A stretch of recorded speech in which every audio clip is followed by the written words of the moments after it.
Фонтан, Томирис. Ф дыбысы тек басқа тілден енген сөздерде ғана кездесетінін білесің бе? Басқа тілден енген сөздерде ғана ма? Иә, мысалы, ферма, фонарь, форма, физика, формула, фигура, факультет, профессор. Мен білмедім. Сонда кофе, туфли, футбол да басқа тілден енген сөздерге жата ма? Дұрыс айтасың. Ф қандай дыбыс екенін білесің бе? Ол дауыссыз қатаң дыбыс. Ф дыбысының сыңары ияң В дыбысы. Бұл дыбыстардың жасалу жолы бір-біріне ұқсас. Иә, олар тіс пен еріннің бір-біріне жақындауынан жасалады. Білгенің жөн.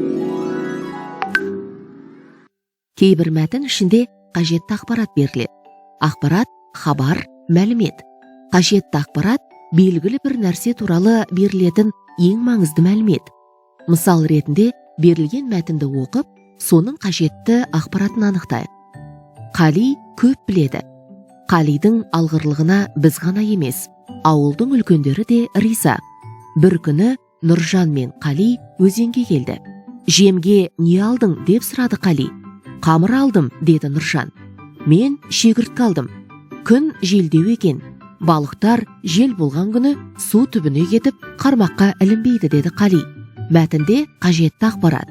Балықтар жел болған күні су түбіне кетіп, қармаққа ілінбейді.